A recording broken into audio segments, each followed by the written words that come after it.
some of the media things, but that happens. So we were just waiting for the last few people to come in.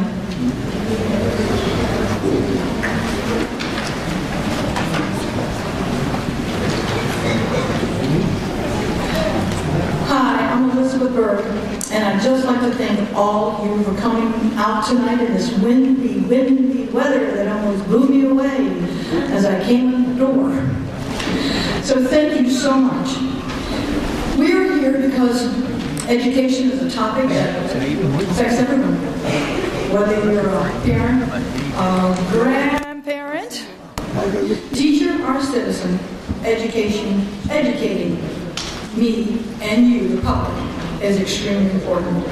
And realizing this, we're here tonight. Just a group of parents and grandparents and concerned citizens, united under one cause, to ensure the excellent education for our children, designed and supervised by local level.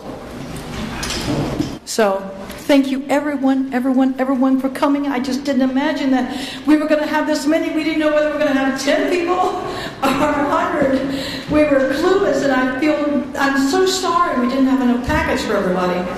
We thought maybe 80 to 100 might be enough, but evidently that wasn't. So praise to God, He is always in charge. So we're thanking each and every one of you for making the time to come out. And right now, I would also like to thank Pastor Ryder so much for this beautiful church and this Free Will Baptist Church for allowing us to hold our forum here tonight. Thank you, Pastor, for your hospitality. Thank you for your warmness and graciousness. And would you be so kind to start us off with an invocation?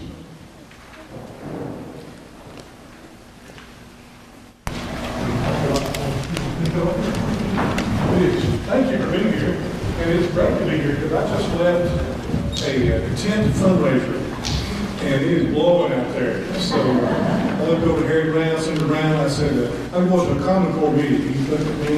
I said, I'm against it. He smiled. Okay, that's all right. So thank you for being here tonight. Let's pray. Father, thank you so much for the opportunity that you give us, and thank you for the opportunity of the nation.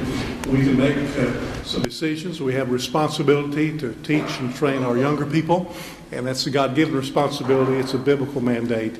I'm so thankful for the homeschoolers, public schoolers, and Christian school people that are here tonight, and grandmas and grandpas and parents that just want to learn what's the best way to go. And I want to pray that you'll bless the speakers, help us to learn all we can and make application, and do what we can to try to help save America and make things better for our kids. For it's in your name. Amen.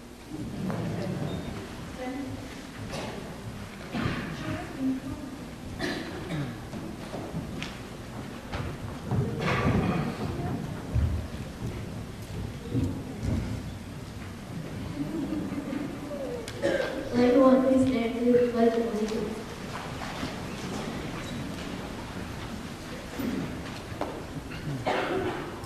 Allegiance to the flag of the United States of America and to the republic for which it stands, one nation under God, indivisible, with liberty and justice for all.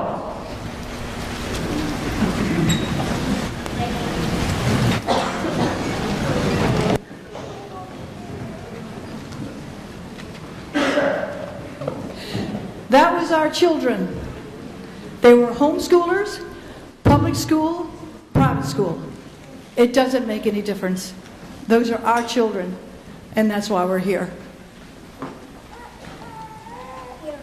I'd like to introduce Representative Chris Millis. Representative Millis represents part of the 3rd District and the 16th District. Representative Millis is a devoted father and a strong warrior of our country's founding principles, limited government, and freedom of the individual. He is passionate about strengthening our children's education. He is passionate about making North Carolina public schools the best in the nation. Representative Millis, thank you for being here this evening. He will be the person who introduces our two speakers.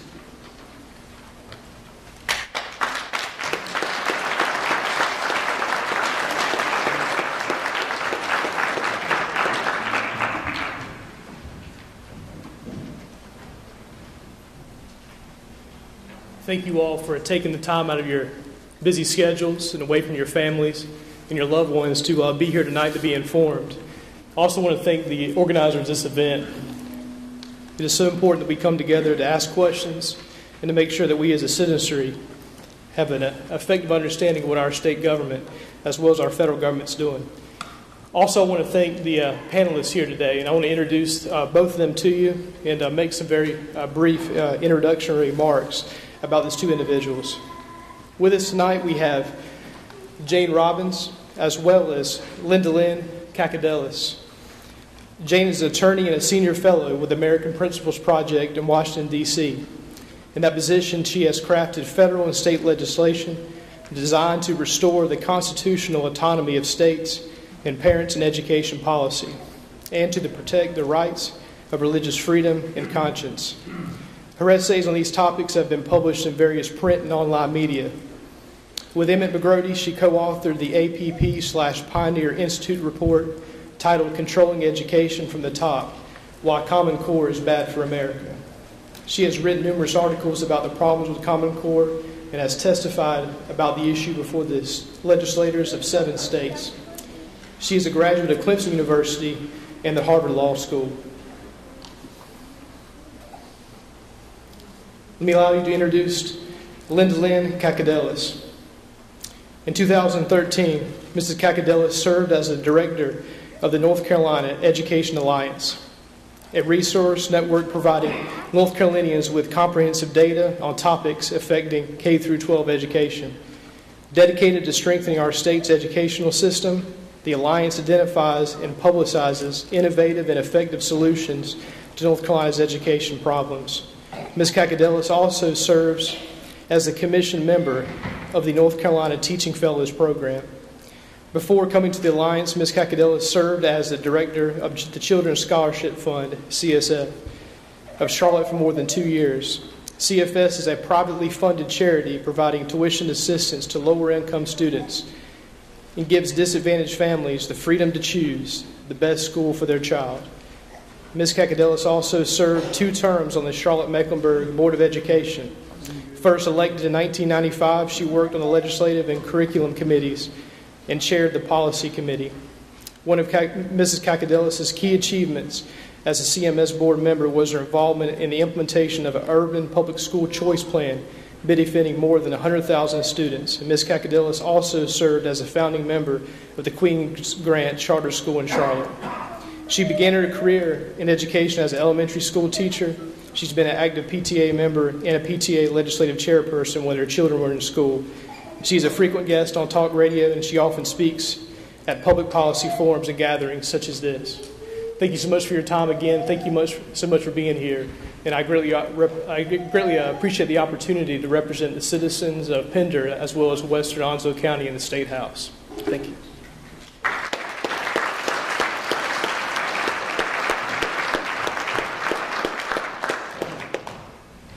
Okay.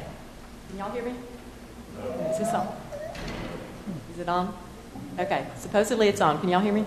Okay. All right. Good. I'm always just excited when technology actually works. It frequently doesn't for me. Okay, can we put the PowerPoint up? My name is Jane Robbins. I live in Atlanta, near Atlanta. I'm from South Carolina originally. And I'm with the American Principles Project, which is a group in Washington that has been set up to help restore our founding principles, especially in education. And one thing we've been working on is the Common Core. And they're working on getting the PowerPoint up. In the meantime, I'll talk. If you don't know what Common Core is, it's not that you weren't paying attention, it's that you weren't intended to know what it is. It was designed to be implemented quickly and quietly and under the radar so that it would all be a done deal before you had any chance to object to it. So, here we go. Great. Okay, let's advance one. There we go. Okay, all right, go to the next one. Okay, some people have referred to this as Obama Core. It was not created in the U.S. Department of Education. We have never claimed that it was, although they were greatly involved in it. But it is a kind of, the term is not bad. It does sort of standardize everything the way we have seen standardization in other areas as well. Okay? What is Common Core? It is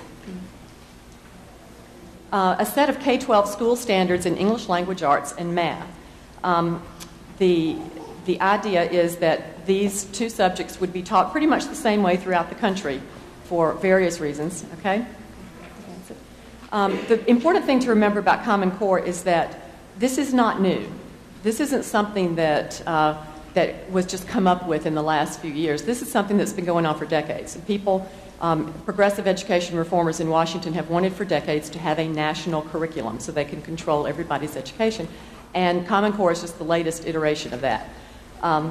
You may remember in 1990s, in the mid-1990s, there was a set of national history standards that came out. Anybody remember that? And they were so politically correct and so anti-American that the U.S. Senate passed a resolution against them 99-1. So they learned, the people who are behind the idea of a national curriculum learned three things from that. They learned that you don't go through a legislature, because that sometimes people start to ask questions. They learned that you don't call it federal, you call it state-led, came from the states. And you don't start with something controversial like history. You start with English and math. Okay? All right, so who was involved in this? If it wasn't written in the Department of Education, where did it come from?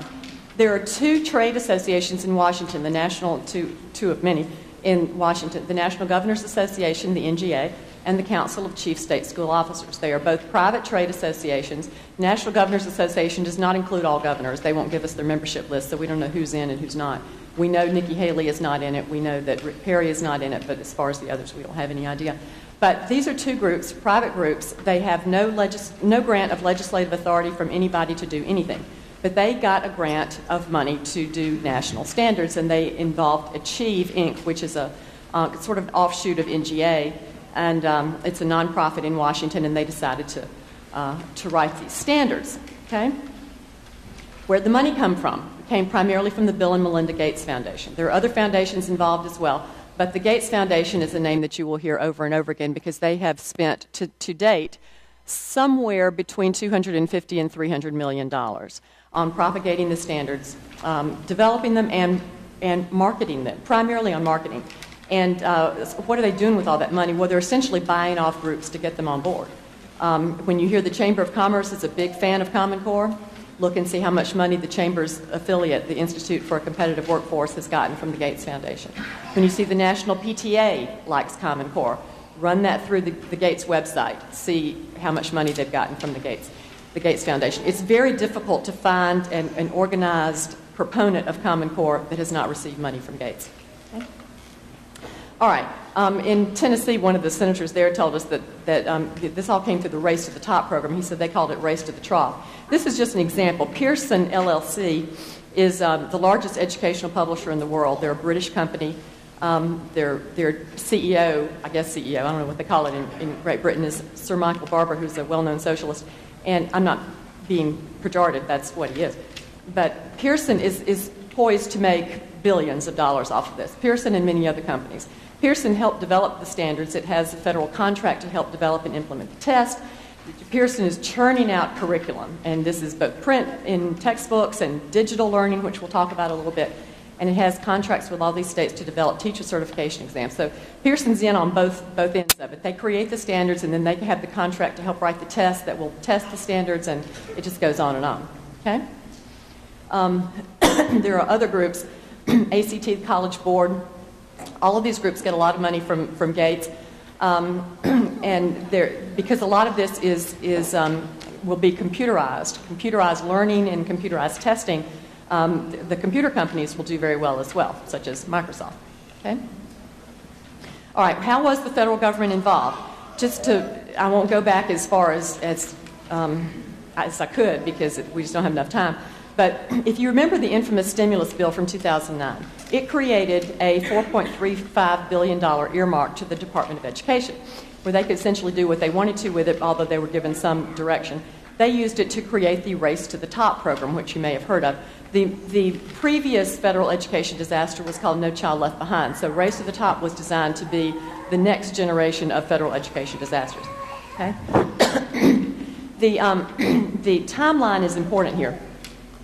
The application for Race to the Top was released by the U.S. Department of Education in November of 2009. Now, what the application said was that if you wanted to be competitive for Race to the Top money, you had to do several things, but three of the big things were you had to agree to adopt Common Core. They didn't use that terminology, but they described it in a way that only Common Core worked.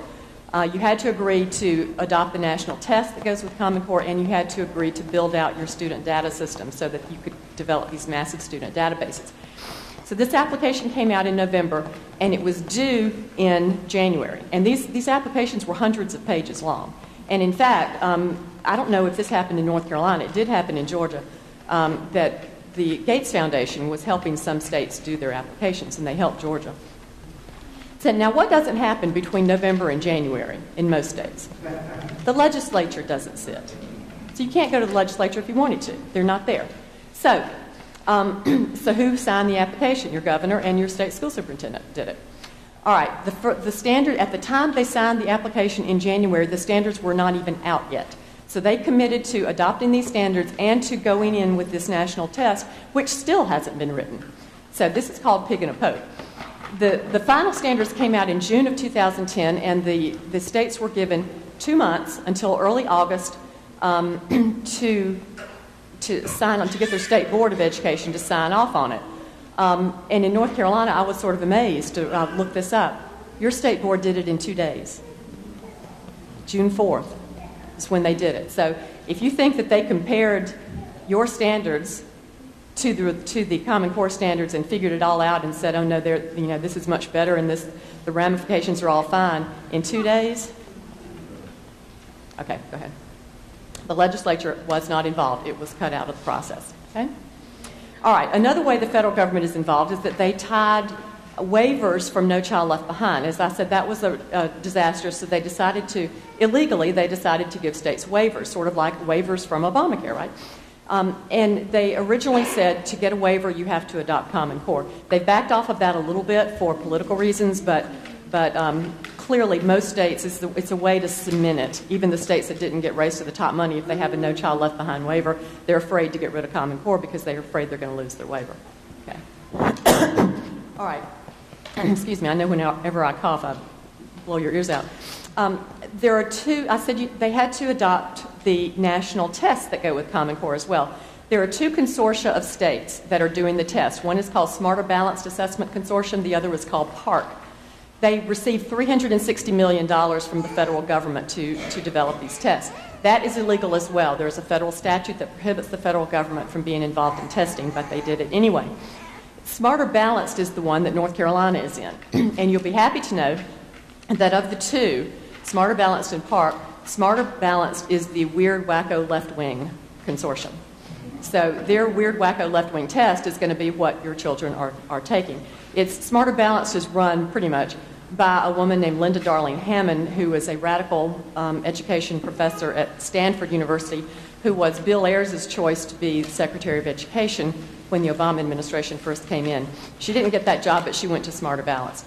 And this is the brave new world of testing. This is not test the way we know test. This is going to have projects and all this open-ended stuff, and nothing has a definite answer, and it can be very subjectively graded, and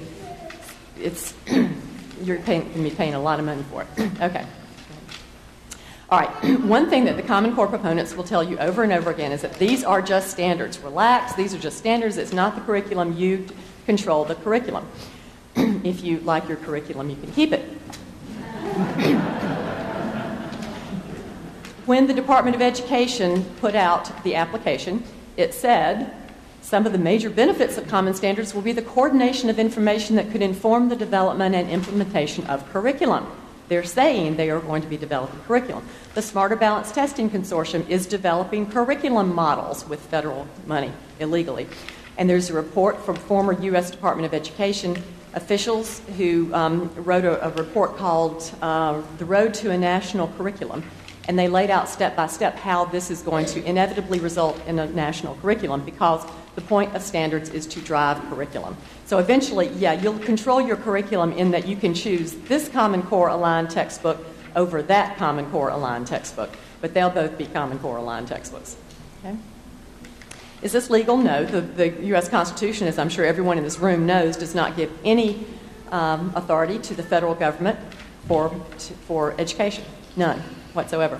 And, in fact, there are 3 federal statutes that prohibit the federal government from supervising, directing, or controlling curriculum, which is exactly what they're doing. Okay? All right, now what does it mean that North Carolina has adopted Common Core? That means they have agreed to implement the Common Core standards 100%. You can add a little bit. You can add up to 15% in any content area, but you cannot modify, change, delete anything. You've got to accept it 100%. And so if you've got a parent or a student or a teacher who says this just isn't working, like the weird way they're doing geometry, which I'll talk about in a second, is not working in the classroom, can we change the standard?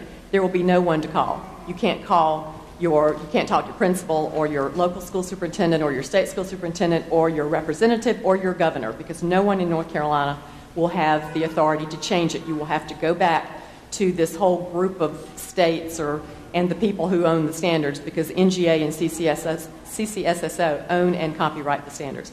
So they have all the power. No one in North Carolina will have any power. So one of the guys who testifies with us on this issue around the country said, well, maybe Bill Gates will establish an 800 number. So you can call and say, Bill, my kid is struggling with geometry, and you think maybe we could change the standard. Okay, I don't think that's going to happen. All right, the overview of the standards. This is what is really important to know here.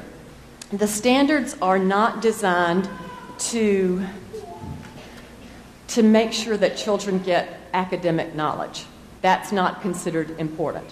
What's important is 21st century skills. And I sat through a very painful conference in Atlanta a couple of months ago about 21st century skills and how we need to transform education to give people 21st century skills. And for some reason, they all start with C. There's collaboration and consensus and communication and all this stuff, all of which is kind of fuzzy and vague. And if any of you have been in the education wars for a long time, you may remember something called outcome-based education, which is when they diminish the academic knowledge. I mean, if you need to know something, you can always Google it, right? So we don't really worry about teaching people anything. The idea is to develop the correct mindsets and the correct attitudes and all this kind of stuff. That's what outcome-based education was. We determine what kind of student we want, what kind of person we want, and then we work backwards and design the education to achieve that. Common Core is outcome-based education. That's all it is. It's not an academic knowledge sort of thing. It's content-free, pretty much. The goal is workforce development. And you read all the documents, you read everything that has been put out by the people, the intellectuals behind all of this. It's all about workforce development. And when they talk about college and career-ready standards, that's what they're talking about. They're talking about preparing people for entry-level jobs in the economy, primarily with politically connected companies who happen to be in your area at this time. They may not be there 10 years from now, but the idea is that companies will work with the government, and the government will train these people, not educate them, but train them to go into entry-level jobs there, and everybody's happy, right? Okay. All right. One thing that you need to know is that language in this arena is not, the words don't mean what we think they mean. They'll say these are rigorous, and they promote critical thinking and deeper learning and all this stuff. It's sort of no buzzword left behind. When they're talking about rigorous, they don't. When I say rigorous, I think that means they expect a student to know a lot. Isn't that what y'all would think rigorous means? That's not what they mean. What they mean, this came from a progressive ed lady up at Pitt, I think. Rigorous sort of means that it requires the student to struggle with something that doesn't have a defined answer. And under Common Core, very little has a defined answer, you'll find. And critical thinking is not to be confused with analytical thinking. Analytical thinking is where you think logically and linearly and you come to an answer. That's not what they're talking about. Critical thinking requires you to consider various things like the level of oppression and all this kind of stuff. This is blend all of that in and consider everybody else's opinion, and you come to consensus, and that's what they mean by critical thinking. All right, and then they say, well, the standards are internationally benchmarked. Well, they used to say that. Now they don't even say that anymore. On their website, if you go, it says they are informed by the standards of other countries, because Sandy Stotsky, who was she's the premier expert on English language arts standards in the country, and she was on the Common Core Validation Committee, and she asked them over and over, okay, if these are internationally benchmarked, show me the countries that you used to compare them to, and they never responded to her. All right, starting with the math standards, I have to tell you one little story. When we were in South Carolina last year having a hearing, and all of the educrats came and were, after we testified about how it was all illegal and everything, and she stood up and she said, well, she said that we've heard how this is unconstitutional and it's illegal, and I don't know about that. I don't really care about that. I just think the standards are good. And I thought, well, there in a nutshell is what's wrong with our country. We don't care if it's legal or constitutional as long as the standards are good. Well, are they good? No, they're not good. They move Algebra 1 from 8th grade, where it is in about half the states, to 9th grade. If you do that, that means you will not get to calculus by senior year. The president of Georgia Tech, Bud Peterson, said at this painful conference that I went to that you have to get into Georgia Tech, you have to have had Algebra 1 by 8th grade and calculus by senior year. What are they doing to geometry? They're going to teach it by an experimental method never used successfully in K-12 anywhere in the world. It was developed by a Soviet mathematician back in the 60s, and he tried it out on Russian prodigies, math prodigies, and it didn't work. They didn't get it. That's what they're doing with Common Core. Okay? Common Core stops with Algebra 2. There's almost no trigonometry, no pre-calculus, and no calculus. And what your DOE will, or your Department of Public Instruction will tell you, I'm sure, because this is what they all say, is that, oh, no, you can accelerate. We'll let students accelerate. I won't get into that, why that doesn't work. That's something they came up with. They were scrambling to respond to the criticism that it really doesn't have the kind of math that you need to get into a selected college. Okay? The College Board Vice President, who's in charge of AP classes, has said that AP Calculus will probably go away. College Board is huge in Common Core because they get a lot of money from the Gates Foundation, so they're all part of it. And so they're probably going to eliminate AP Calculus because kids won't get that far in high school. And there were 3 people who wrote the math standards, so much for the state-led process. There were 3 math writers and 2 English writers. Jason Zimba is a professor who helped write the math standards, and he said, he admitted, this was the summer, if you want to take calculus your freshman year of college, you'll need to take more math than is in the Common Core. And he admitted in a public meeting in Massachusetts in 2010 that the Common Core standards for math are designed to prepare students for non-selective colleges, not universities. That means community colleges. So, if you want your child to go to UNC or Duke or Davidson or any places like that, that's fine, but you're going to have to get tutoring. Okay? We use this example because what happens with Common Core also is that if you remember fuzzy math from the last 20 years, it's back with a vengeance in Common Core. They don't teach the standard algorithm, which is the way we all learned to do math and the way that got Americans to the moon, where you put numbers over each other and you subtract and you carry and all that stuff. They don't do that. They do it eventually, sort of, in the upper grades, but in the lower grades, it's back to the fuzzy math, where they say, there are multiple ways of doing this problem. You could do it this way. You could break this down this way. You could do this. You could estimate. Of course, if you tell a 7-year-old, there are multiple ways of doing this problem, the 7-year-old is going to say, well, how am I supposed to do it? So it reverses. You're supposed to teach the standard algorithm, and then later on, if you want to get into all this other stuff, feel free, but you need to teach the standard. Well, Common Core doesn't do that. It's outcome-based education. It's exactly the same thing. And so this was a comment that we got from a mother of a child, and this had they had to send home these things to the parents so they would see what was going on, because the parents had no clue how to help their children with their math.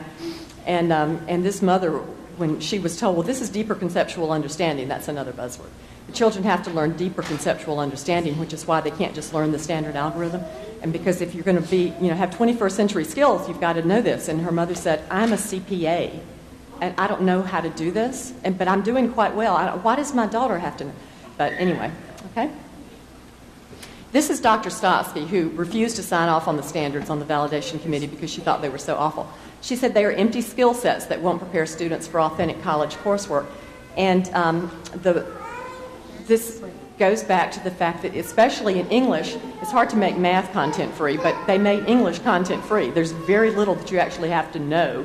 It's all about being able to pick out the right idea and to, collaborate with all of your students on all these projects. And my kids used to hate projects because that always ends up that one kid does all the work, right? Well, this is, in fact, the way the tests are going to be. Smarter Balance will have that as well. Okay? The worst thing about the Common Core standards, in my view, is that, because I'm the daughter of an English teacher, is that they diminish the study of literature, of classic literature, in favor of informational text, nonfiction informational text. The Appendix B that has the examples of things that people should be studying includes things like EPA recommended levels of insulation, scientific manuals, government documents, court cases. I've been reading court cases for 30 years, and sometimes I don't understand them, but they expect high school English teachers to teach court cases. But the idea is, remember, this is a workforce development model. If you're not going to use Paradise Lost on your job, why waste time on it? That's essentially what they think. They ignore the fact that the way you develop vocabulary and empathy and an understanding of your culture and your heritage and your humanity is through great literature. Doesn't matter. You won't use it on your job. Okay? All right, there you go. And even the way they tell you to teach the informational text is interesting. This is from a lesson that David Coleman did. David Coleman was one of the two people who wrote the ELA standards, and he now is president of the College Board. And he was teaching teachers how to teach the Gettysburg Address. I'm not sure why English teachers are teaching this. It should be history teachers, but nevertheless, this is the way he said you teach it. You teach it as words within four corners of a page. You don't bring anything to the table. You don't tell them anything about the context, that there was a war and a great battle and thousands of men had died just weeks earlier and that some of the men were brothers fighting against brothers. You don't say that this was a eulogy. You don't, Lord knows you don't say that there was any scriptural allusion. You have to just have it as though it's just words on the page and the students will wrestle meaning from the page. And that way, of course, then if the students are supposed to focus only on the words on the page, then they will focus only on whatever pages are given to them, if they're not allowed to bring their own knowledge into it. Okay?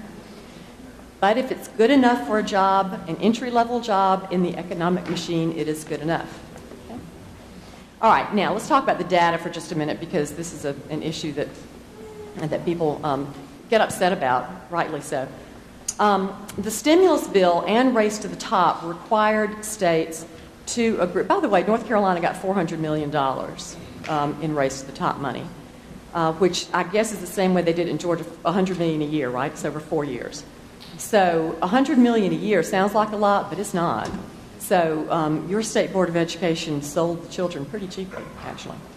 Okay, so stimulus bill and Race to the Top required states to be competitive or to get these grants to agree to build out their data systems, which they were already working on because that goes back years. It predates the Obama administration. The data thing did not come from them. It's just they're taking it and running with it. But you end up with a massive student database. Okay? Both of the testing consortia have which includes Smarter Balance, have agreements with the U.S. Department of Education in which they agree to allow the federal government ongoing access to student-level data that comes from the testing. We don't know yet what that data is going to be. We know that the National Education Data Model, which is connected to the U.S. Department of Education, recommends to states that they collect over 400 data points on each child. And that would include things, and it's a recommendation, it's not a mandate, but all of the incentives coming from the federal government are to expand what you're collecting.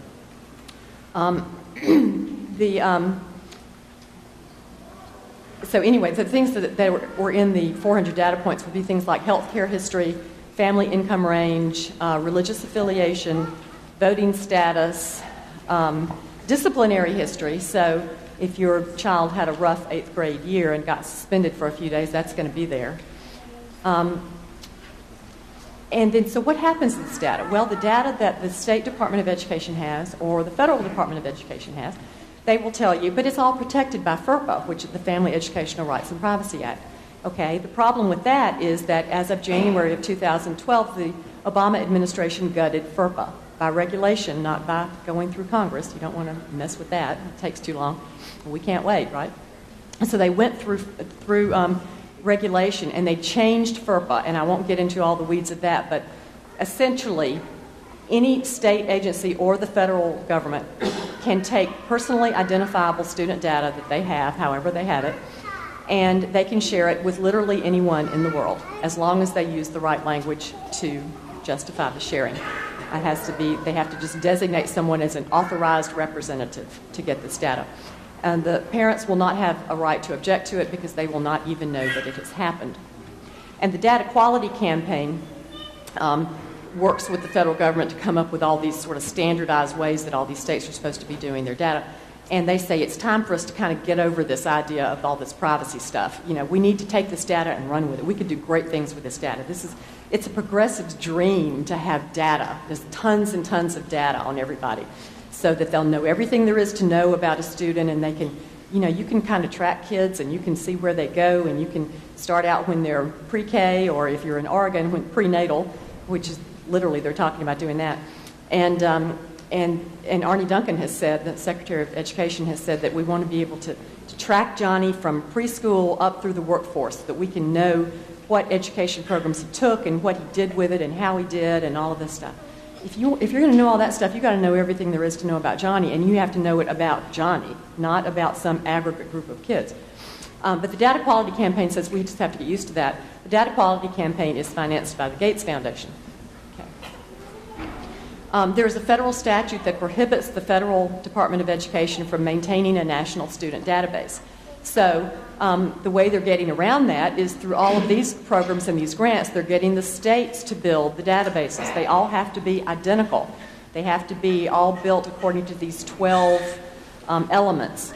And if you've got all of these states that all have identical databases, and what does that mean? That means they can be shared, right? And North Carolina, in fact, I believe I'm right about this, is part of something called the Southeast Education Data Exchange, I think. That Georgia is the lead state in it, and the idea is that states in the Southeast are going to be sharing data because kids might move from one state to the other and all of that. And the data will be done according to the Common Education Data Standards, which is another thing the federal government is doing. And so if they tell you they're not sending data outside the state, which I guarantee you they'll tell you, ask some questions. Look up the Southeast Education Data Exchange. Okay. All right. And within, whether they share it with the federal government or not, within the state, the data is going just hither and yon. I looked up the Race to the Top application because this is a good way to get a view of what they're doing, what they want to do with the money. And they said, we've been engaged formally in sharing longitudinal data for policymaking across the state's education and workforce sectors for almost 20 years. And they're now significantly enhancing our state longitudinal data system to improve data quality, accessibility, and use, both within the PK, that's pre-K through 12 sector, and across the PK 20 plus continuum. What does that mean? Pre-K 20 is workforce. Plus means into the workforce. They want to be able to track kids from the time they toddle off to preschool to the time that they're in their third job. Okay? And according to the Race to the Top application, these are the agencies that they're sharing education data with. Colleges, I get, Employment Security Commission, Health and Human Services, Department of Labor, and researchers.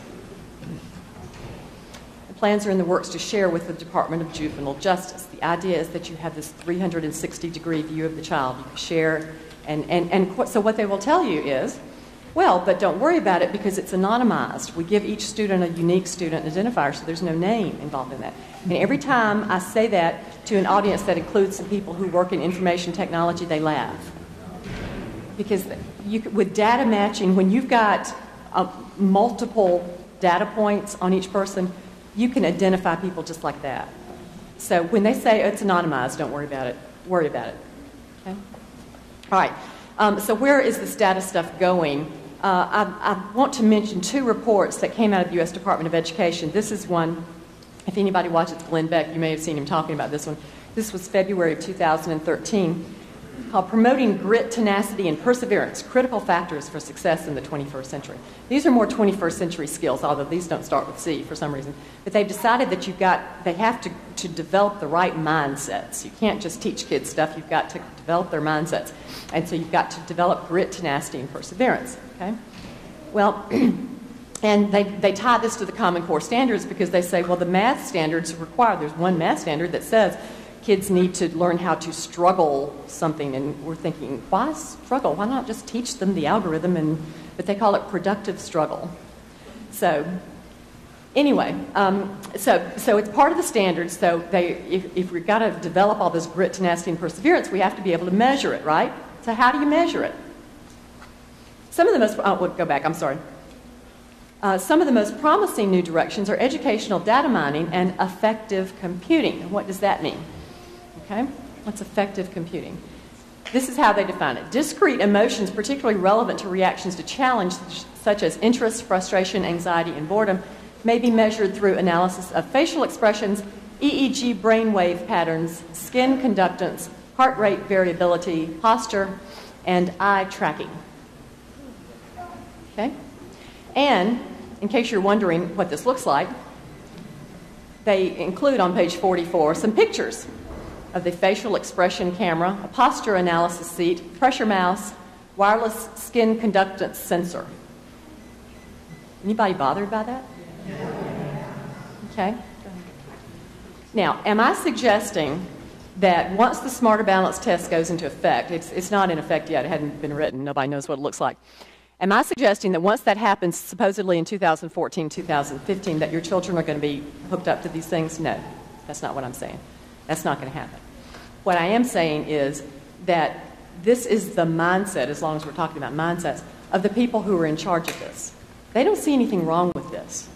They spent thousands of dollars putting this report together, and they put it up on their website, the U.S. Department of Education website, for people to read. And I read it. And they spent, in 120 some odd pages of this report, I think they spent one paragraph talking about how this could be intrusive, or it could be maybe, there could be some problems with privacy. But the main thing that they talked about as being a problem, a potential problem with this, is that it's not practical for the classroom yet. Okay, this is a new report that came out at the same time. This is about digital learning. Now, this is something that's just all the rage, digital learning. And there are all these conferences going on, and Pearson and all these other companies are thinking they're going to make $1 bajillion off of digital learning. What do I mean by that? I'm not talking about just an alternative way of accessing text, like your Kindle shows you the page of a book on a screen rather than on the paper. That's not what they're talking about. When they say digital learning, they're talking about these interactive computer things, where you put the kid in front of the computer and he gets a prompt and then a response and a prompt and a response, and think Pavlov, right? So this is what digital learning is. And what happens with digital learning is that they can do complete assessments, ongoing assessments, because every interaction, every keystroke that the child makes in response to a prompt tells the computer program something about that child, something about how he's thinking, what his weaknesses are, what he needs to do. And in fact, we're working on a paper for this, and my co-author of that paper sent me something today about some gaming is big. There are companies that say you can teach math through gaming, through computer gaming. And there's some game talk that is out there now that they're using in middle school to sort of figure out how kids are thinking and all of this. And so what this report says, as learning resources are deployed on these digital platforms, learners will generate vast quantities of data whenever they interact with learning resources. What that means is they call it data exhaust or digital exhaust. Everything that the user does tells the computer something about that person, and you can develop this whole profile. Okay. Big data, that's the new terminology, can be used to collect extensive information about individuals or groups, and the data can be used to adapt a learning resource to the learner. Adaptations can also be based on motivational or affective factors, and we know now what they're talking about with affective factors. Okay? and that you can combine it with the social service agencies and all of that stuff, which y'all are already doing. Your Department of Public Instruction is apparently sharing data with anonymized data, of course, with all these other agencies already. But now you're going to have this whole huge thing, this whole learning profile of the person. But if you were a politically connected company, wouldn't that be interesting to see when you're hiring people? If you wanted to know who of these applicants, who tends to get frustrated more easily, who maybe doesn't have perseverance, who maybe there are all kinds of things that would be very interesting to know, right? And this is all going to be in the dossier. And so they want to link to all this so that it's all for the good of the children, so that we can improve their educational experience. Okay? And they want to use predictive analytics so that they can tell what kids might do. That's one of the reports that's mentioned in this report says that we need to get from a system where we're just assessing what students can do to what they probably will do. Does anybody ever see, what's the name of that movie? Minority Report. Anybody see that movie? Tom Cruise? Rent it. It may hit sort of home. Okay. All right. So it opens up all these possibilities for assessing non-cognitive features, meaning not what you know, but what you are, that are recognized as important, but that could not be measured reliably and efficiently in the past. But now with new technology, we can do that. Isn't that great? About a little over a year ago, the U.S. Department of Education held a conference in Washington, and they called it Datapalooza. You can't make this stuff up, really. And they had all these people to come in to talk about, all these people from these digital learning companies to talk about these fabulous things they were doing. And one of the guys was the CEO of eScholar. And he said, we collect billions of records of data. We're pulling data from everywhere, tens of thousands of places. Common Core is the glue that ties everything together, because Common Core is not an academic knowledge scheme. It is 21st century skills. This is the way they get it into the classroom. You have to tie it to the standards, because the standards are going to be requiring this kind of stuff rather than academic knowledge. Okay? If anybody remembers Mark Tucker, he's a guy who's head of the National Center on Education and the Economy. He wrote a letter a long time ago when Bill Clinton was first elected, and he wrote what's called the Dear Hillary letter. You can Google it and look it up. And he describes what they ought to be doing with our education system, and this is what he says. Federal government should remold the entire American system for human resource development, a seamless system of unending skill development that begins in the home with the very young, and he's not kidding, and continues through school, post-secondary education, and the workplace. And if you read this letter, he lays it all out, how the federal government is supposed to have work panels, and every job should be listed on this government thing, and you channel people who have the right skills to the jobs. It's like a dystopia to us, it would be. But Mark Tucker thinks it's great. Mark Tucker was involved with Common Core. Okay? Now, just to address a couple of arguments that you will hear, people say, well, we have to have standards the same in every state because kids move across state lines and they're disadvantaged when they do that. Okay. In fact, if you look at census data, fewer than 2% of students in K-12 move from state to state in a year. People tend to stay put during those times when their kids are little. Their moves are within states, not across state lines. There are kids, they've glommed onto military kids, that we have to do all this for military kids. Well, military kids have been dealing with this for decades, and all of a sudden now it's this horrible problem. There are other ways. It's not to diminish the challenges that they face, but it is to suggest there are other ways to deal with that, with placement tests and that sort of thing, rather than eliminating our system of local control. Okay? All right, and how much is this going to cost? Lots. We really don't know because everybody signed on the dotted line before they knew what it was going to cost. So these are the estimates that the Pioneer Institute did for North Carolina. For teacher professional development, $200 million, textbooks, $85 million, assessments, including technology, because these new Smarter Balance tests are going to be all online, and it's computer adaptive, which means it's very odd. It means that the answers that you give to the questions at the beginning of the test determine the level of difficulty of your later questions. And so it's all very cutting edge. And so you can't use just any computer, I would assume most schools in North Carolina don't have the kind of computers, the technology. So it's going to cost a lot. So when you add all this up, it comes out to a good bit more than the 400 million that you got, right? But everybody needed the money, so they signed. Okay, one of our experts, who's a testing expert testifying in South Carolina, which is also in Smarter Balance, has said that the testing costs may go to $100 per student per year, which is enormously expensive. I'm not sure what North Carolina is spending right now. Georgia's spending $8, which is very, very low, but very few states spend more than $50 per student per year. This study concluded the nationwide estimate of $16 billion, and they admitted that was a very lowball figure. That was accepting the figures from Park and from Smarter Balance, which are probably not true. Okay. All right. Urban legend. High-performing countries are those that have national standards. So if we want to be high-performing, we need to have national standards. Well, in fact, most countries have national standards. So the high-performing countries have them, and the low-performing countries have them.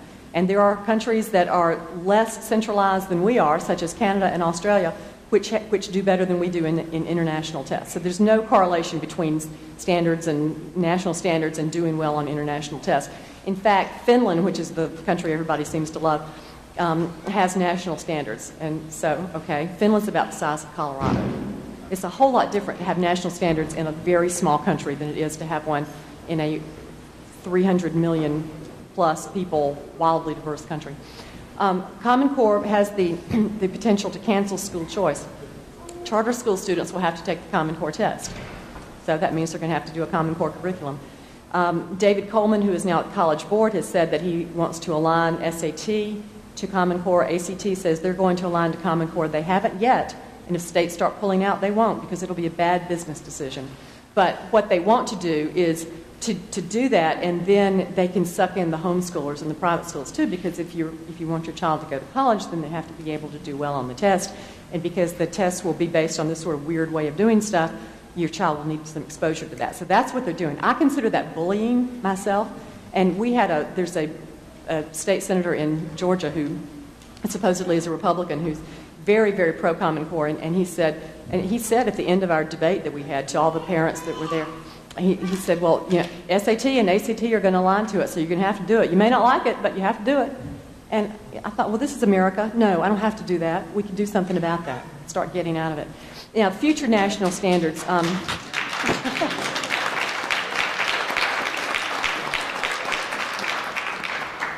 The thing that has come out recently is the next generation science standards, which are technically not part of Common Core.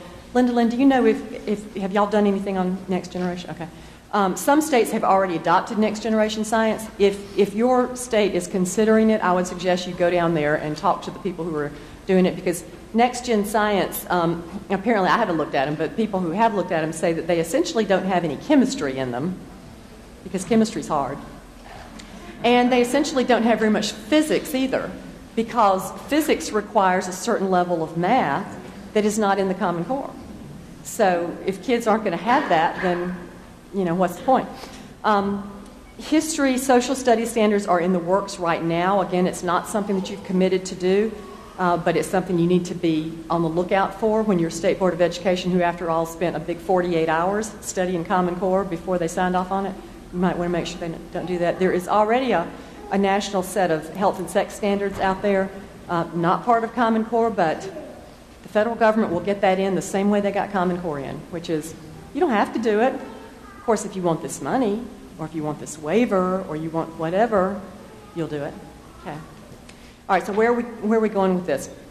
Robert Scott, who is the former Texas Education Commissioner, and Texas is not in Common Core. The states that did not go into it were Texas, Nebraska, Alaska, Virginia has pulled out, and Minnesota took the English but not the math. But when Robert Scott was advising Rick Perry about this, he said, you do not want to do this. This is really bad news, and they didn't do it. But he said to me one time, because we were talking about what Gates gets out of this, and he said, well, you know, other than the incredible amount of money, he said, think about how Gates made his money.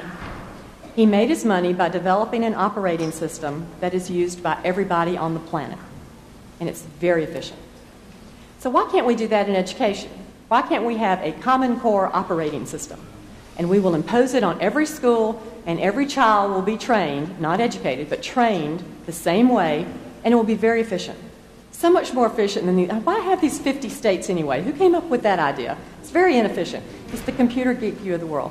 But ultimately, what is happening here is that you have got this alliance, this unholy alliance of the federal government and these powerful private entities such as NGA and CCSSO, funded by other very wealthy, powerful people, working together with very powerful companies that have been told that we will train people for you and we will feed you entry-level people.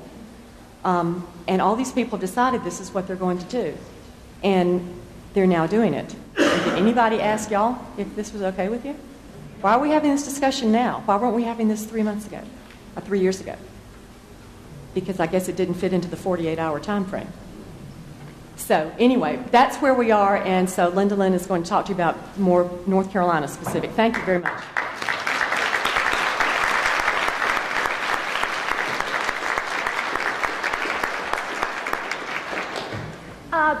I'm not going to have that many slides, so don't worry about it, okay? You're going to get out of here on time. The North Carolina Education Alliance is a special project of the John Locke Foundation. The John Locke Foundation is housed in Raleigh. It is a free market think tank for the state. I am in their outreach division, so I get to go around and talk about education. I am not a researcher. I am a mother, and I'm an elementary school teacher and love education, and thank you for having us tonight. I'm going to talk about specifically what has happened in North Carolina. Wasn't Jane great? She was fantastic. I'm going to let her handle Washington, okay? I'll just deal with Raleigh. Good news, though, I want to tell you right away, we have 6 brand new members of the school board, state school board. They did not put Common Core in. So the good news is we've got new people at the state level, which is exciting. I told you about the John Locke Foundation. You've got lots of stuff on your seat about that. If you want more information about the John Locke Foundation, fill out the card and give it to me. Also, guys, you should have in your packet, and some of you may not, I'm sorry, we just don't have enough material, but if you email me, you should have my business card somewhere, okay? If you don't, come to me and I'll give you my business card tonight. We'll get you the material online. You should have 60 questions about Common Core. This is done by Terry Stoops. He is my nerd, okay, that I have in Raleigh. He is a researcher. He's Dr. Terry Stoops. He's fantastic. He put this together. I have to show you one picture. What can I say? I'm a grandmama, right? These are my kids. And you know why I do this? And you know why I travel all over the state? It's because we cannot not do something. This is our future. And I will not allow it to happen to my kids. How about yours? Okay. Talk about our state just a minute. We got it through Race to the Top. That's how we did it. We got $400 million. June the 1st, 2010, the North Carolina Department of Public Instruction applied for the Race to the Top grant, which included Common Cores and CEDARS. CEDARS being that is our data longitudinal system piece of that, and that is in Race to the Top. Okay, you were saying June the 2nd. It was June 2nd when we voted on it, but it was 2 days. It was 2 days. Our state board, our old state board, voted for it. Very interesting what happened in North Carolina. Now, this is not true in every state. And we're not going to, Mark had nothing to do with this. You're right, Chris, nothing to do with this. You came in when were you elected? This session. This session. Freshman over here. So, okay, he's going to help us, right? All right. What happened in 2011 is the General Assembly put Common Core into our state statute. You have a copy of the state statute, and if you don't, we will get you one. Now, putting something into state statute, a couple of things. Number one, I have asked constitutional attorneys everywhere in our state, where can you find anything that is copyrighted in state statute?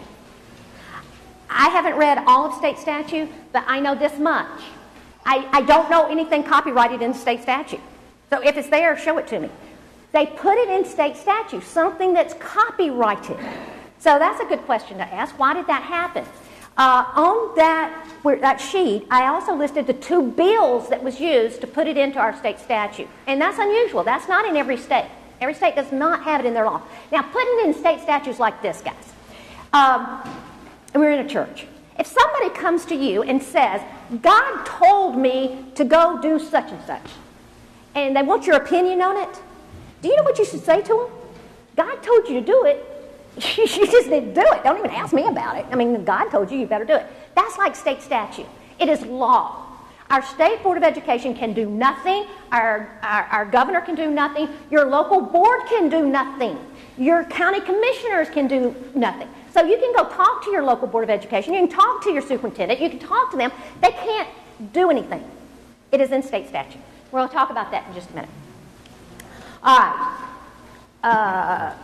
Those are the 2 laws that it's in. The first one tells the state board to implement it. The second one tells us we have to implement the Smarter Balance test. Now, let me tell you what's great about living in America. When you live in America, if you make enough noise, you can get something done. Okay? The door that squeaks the loudest gets the oil, right? Okay, when we started finding out about Common Core in our state, North Carolinians made some noise.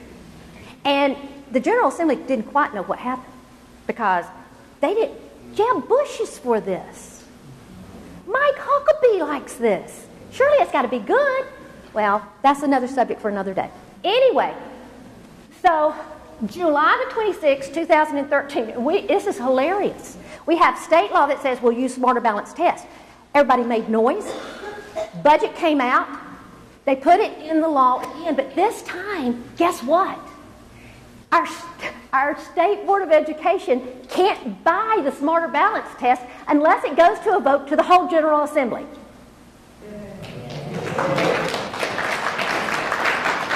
So Chris would have to vote to put the Smarter Balance in. I don't think that's going to happen now because you know what? Too many people are asking questions. Too many people are asking questions. But that's very good. Now, what is going to happen in the spring? We'll talk about that in just a minute. Testing time. All right, real quick, North Carolina awareness. In March 7th, 2013, there was a poll taken in North Carolina, and 68% of the people said they were not aware, not very aware of Common Core. James Wright, people didn't know about Common Core. So we'll talk about that too, what you can do. People have no idea about Common Core, and some of our elected officials don't either, so don't go beat them over the head. Do like a Columbo. How many of you ever watched Columbo? You go, has Common Core been field tested? No. No, it hasn't. I had a dean of one of the schools of education say, oh, I'm sure it's been field tested. I said, show me where. Here's my email. Email me where it's been field tested. Hasn't been field tested. Okay. September, good news. September 2013, New Hanover School Board, local school board, was the first school board in our state to pass a resolution to say, clarify. We don't know what's going on. Who's going to pay for the test? What's going on? New Hanover was the first board. Guess what happened tonight? I just got a text message while I was sitting there. Forsyth Winston-Salem School Board, they voted unanimously for another resolution saying, what is happening? What is going on? What do these standards mean? What do the tests mean? They're asking tons of questions. Now, can they do anything? No. They're making a ton of noise. Who can do something? The legislature. General Assembly. Talk about it. Okay, implementation timeline. 2010, there was the adoption.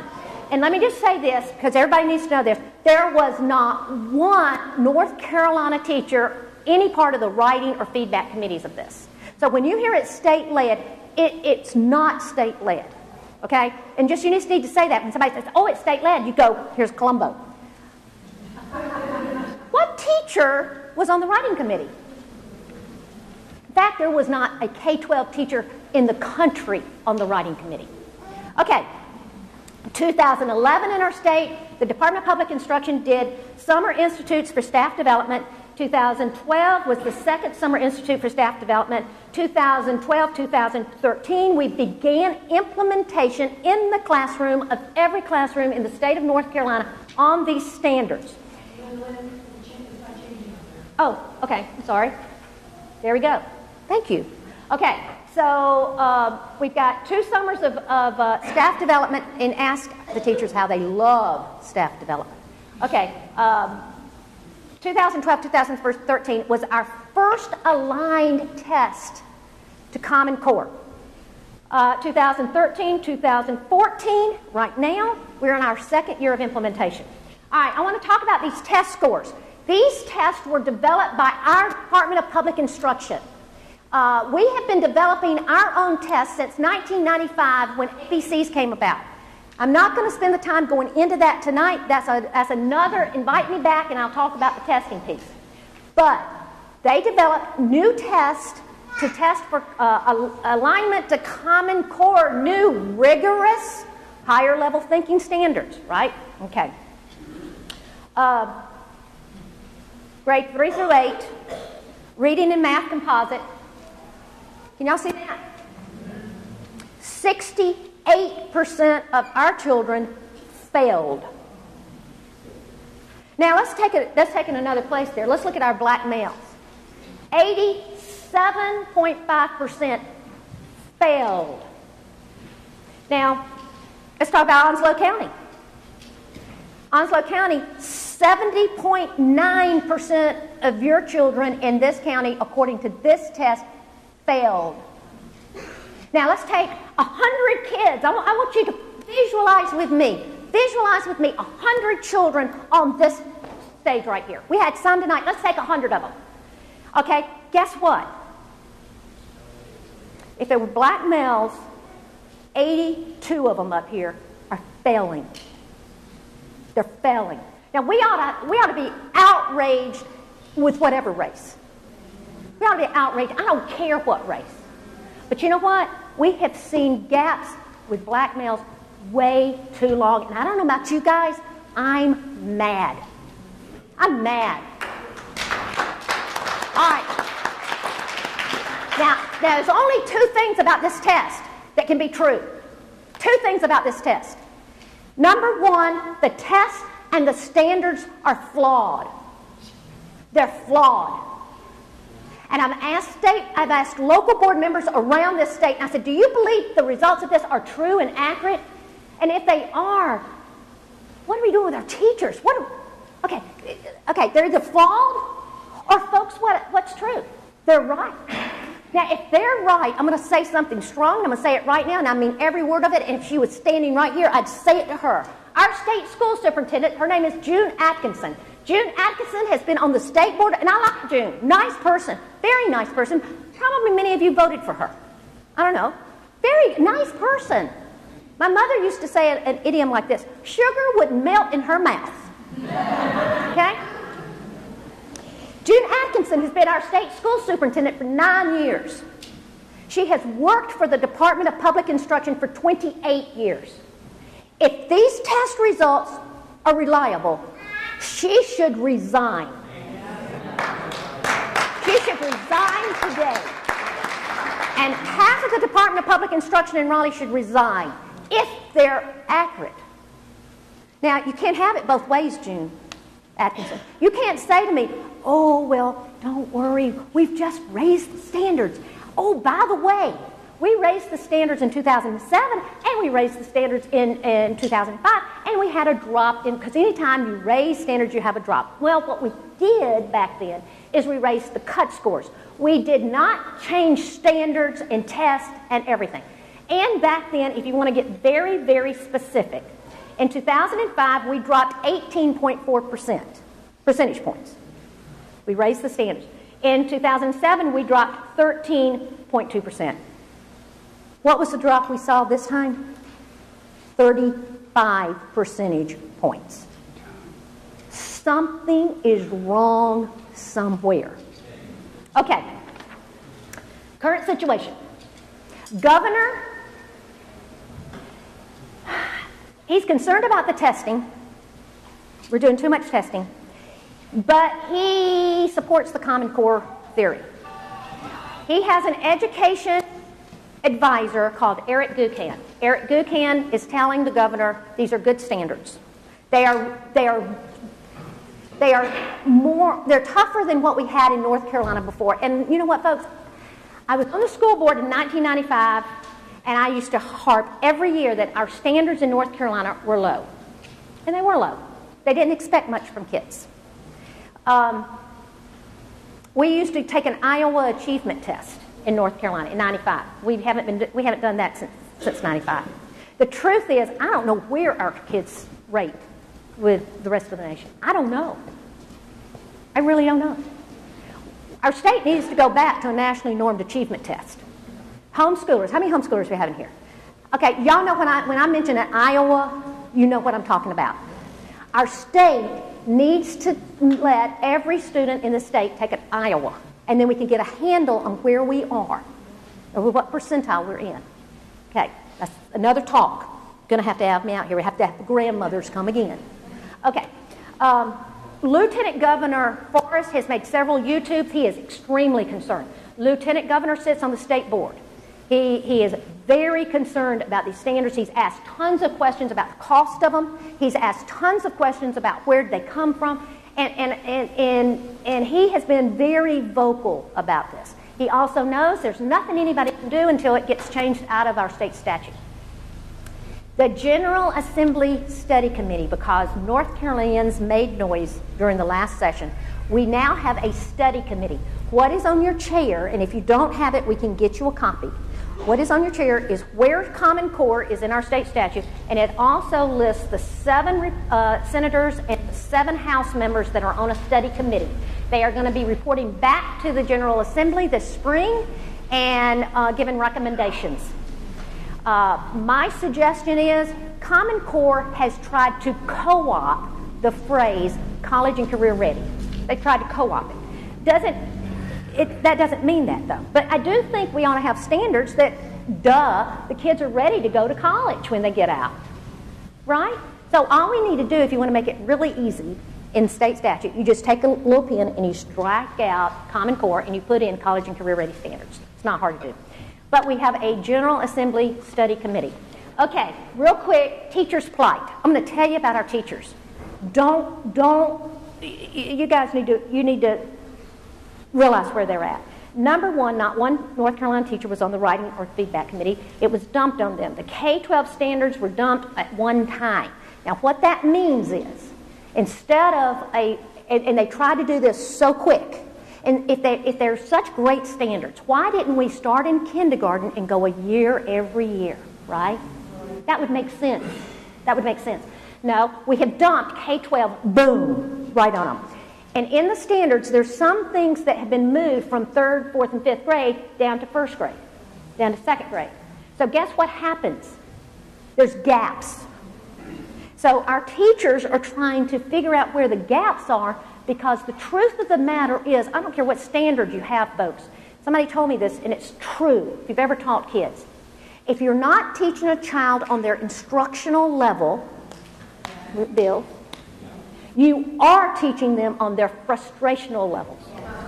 I had a mother that was in Johnson County, told me her 2nd grader was coming home, sitting in the corner and twirling her hair. She was finding hairballs in her hands. Okay, talk about that in a minute. Lack of curriculum. We told them the standards, and we said, go out and do your curriculum. That's the last thing a teacher needs to have to do, is build curriculum material. We don't have the money for it. They were telling, just go do it. That is where you get bad curriculum material. In Henderson County, 4th grade, there was a worksheet on the governor's budget, and in the worksheet, it told the class to tell your parents to call lobbyists in Raleigh. Now, that was not Common Core, but it was aligned to Common Core, and this teacher decided to do it because, she was developing curriculum material, and it was informational text. It was bad curriculum material. Okay, but we've told them they have to do it. Power School, that is our, this is a hoot. Now, you heard everything Jane said about our student information system, okay? And you heard her talk about Pearson. Remember what she said about Pearson? Our state contracted with Pearson to do this new student information system. Do we have any teachers in here? Or anybody with the system? Okay. Have you had any experiences with Power School? Is it working for you? No. It's worse than the healthcare website. They lost immunization records.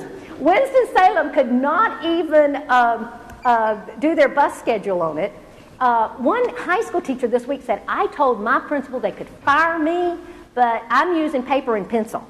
I'm not even using Power School. We have spent millions of dollars on Power School. And, another little side note. High school seniors wanted to apply early to early college admission, and you got to have what? You got to have a certified transcript, right? They couldn't print them. Power School is a mess. Teachers are having to put up with that. Okay, no control, and I guarantee you they feel intimidated. They are scared to speak out because guess what, folks? It's their job. It's their job. As a curriculum specialist, I had a curriculum specialist in Surrey County. You'll love this. A grandmother, I speak like this all the time, and the grandmother called me on the phone and she said, Lindalyn, I've got an appointment with the superintendent. Will you come and be with me? I said, sure. So I drove up, sat with her with the superintendent, and they were talking about this, informational text in high school. So I said, give me an example. I just kept saying, give me an example. This is an example from a curriculum specialist. They had some boys that couldn't take British Lit. They were building a Habitat for Humanity house because of scheduling and stuff. But instead of giving them the British Lit, they gave them consumer reports to read. So I said, well, there's nothing wrong with consumer reports. What did they miss? Curriculum specialists. And the sad thing, she didn't think anything wrong with this. I'm sitting there going, I can't believe you're telling me this. You know those Canterbury Tales? And the pictures with all the people with the long hair, and I don't remember all that old English. We just skipped the Canterbury Tales. What happened to our cultural literacy that we were so proud of in this country? Okay. This is a biggie. These tests that I just gave you the results of, in 3 years, teachers are basing their pay on these tests. The teachers ought to be coming unglued. Okay. Student plight, real quick. K-12 standards dumped one at a time. It's the same thing. They just all of a sudden, the third grader, fourth graders got the same. All of a sudden, everything's changed. Read to Achieve. This is another piece of legislation that was passed last year. And basically in North Carolina, what we have said now is we've had social promotion for so long, we are now saying that if you're in the third grade and you're not passing the EOG, you have to take the test again, you have to go to summer school, and if you're still not passing it, you'll have to repeat third grade. Now, just give you an idea for Onslow County. There was 1,770 third graders that took the test last year. 803 passed. 967, 54.6% failed. And if it was in place, if we get the same results last year we get this year, they're all going to be having to take the test again. And in Onslow County, and I don't think your school board has even got an idea, they're going to have to provide summer school for these kids. Unfunded mandate. And if the parent does not let their child go to the summer school and the child has not passed the test, the child will repeat the grade. Now you're talking about a train wreck ready to happen. High school, less literature, confusing math, we've talked about that, and then bottom line, stress, and that's where I came in with the stress of that little kid. That's a real story. Hairballs, twisting the hair. Some people are saying they're getting nervous twitches. It's stressful. Teachers are stressful. Guess what? It's just going to fall over to the kids too. All right, actions, and this is my last slide. Continue to research. Knowledge is power. Don't believe what Jane and I said tonight. I mean, you don't have to. Go search it out for yourself. I promise you, we haven't lied. The data system, if you want to ask questions about that, we can do something with that. But You need to find out information for yourself. Knowledge is power. Number 2, talk to other people. When you're in the grocery store, is your child having a tough time with math? Math is showing up the most in elementary school because in our math, we have to write down the reasoning of we're understanding. Now picture this. Visualize this. 6 years old. You've just done carrying and borrowing. You got the right answer, but guess what you've got to do now? You've got to write sentences that show that you understand the process. Kids, 6-year-old can't do that. I can show you the standards. It's crazy. Okay. Contact the General Assembly Study Committee. I've given you everything but their birth dates on that sheet. Okay? The first step in our state is we have to get it out of the state statute. Once we get it out of the state statute, then we'll start working on the state school board. Okay? First step. Thanks for coming. There's a flyer. There's a huge meeting in Greensboro tomorrow, or Thursday, I mean. If you can make it, come. Go to the www.nc or stopcommoncorenc.org. Go to that website. You can click Get Involved, and guess what you can do? If you click Get Involved, and Chris is your rep, guess what? He'll get a note from you. It's real easy. They've made it real easy. Thank you for having us here tonight. It's been great.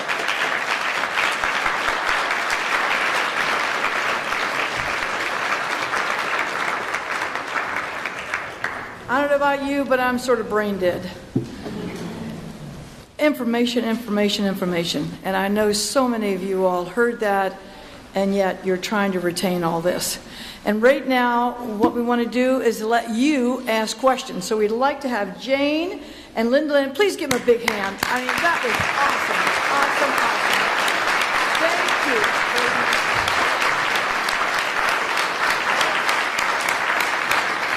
We are setting up 2 mics on either side. Please ask, and Chris also, if you have some questions for Chris as our representative, and also Lindalyn or Jane, please come up to the mics, and this is your time now to make it real for you.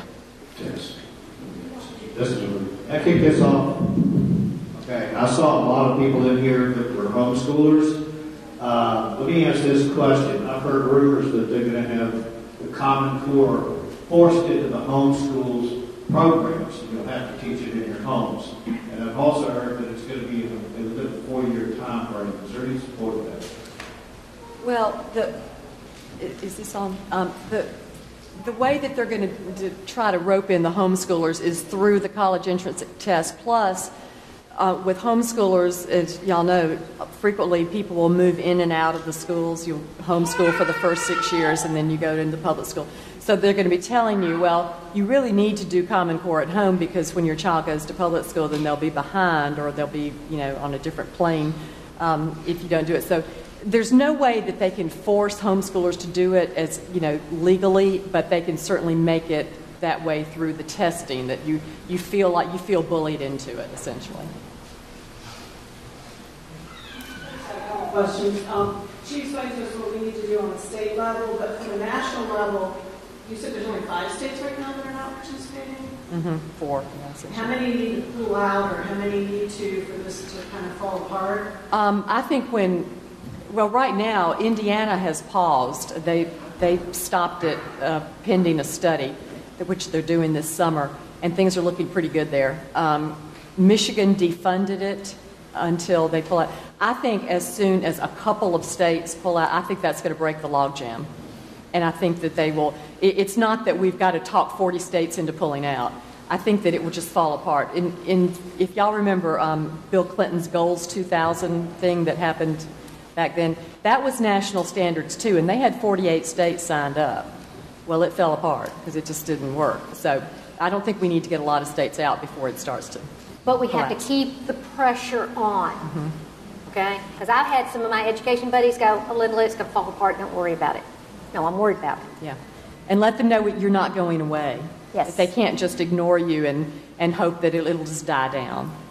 Let them know that it's going to get worse the longer they let it go. In a nice sort of way. Yes. Smile. Yes. I've been following the NC school report cards ever since coming here in 2006. And when I pulled my boys out from Southwest Elementary, their teachers were the ones who were encouraging us to go to homeschooling. But I have a very dear young person in my life, and she just did move into Richlands out of Jacksonville, and she very excitedly told me, "Oh, haven't you heard? Richlands Elementary is one of the finest schools in the country." And then you showed me data saying that 80% of black males, and her son is black, are failing. Where can I get that information to show her? And after the meeting tonight, and that may be another meeting for grandmamas, okay? I'm free, I'll come. We could get online and I can show you exactly how to get school by school data for North Carolina and get you all that information. It's all online, you just got to know where to go to it. I'll show it to you after the meeting. okay. If y'all might be back, we'll hook up the internet. I've got a hotspot, get on my computer, and I'll show you how to find the data. The data is there. You can data mine too. We are a military family and will not stay in North Carolina. How do we, I guess, keep tabs on what states are on board and who is not? Are you in a Dodge school? Are you in the Department of Defense school, or are you in the public schools? No, well, we are neither. Okay. I'm in a position to choose. My daughter's 4, so we will most likely homeschool. Okay.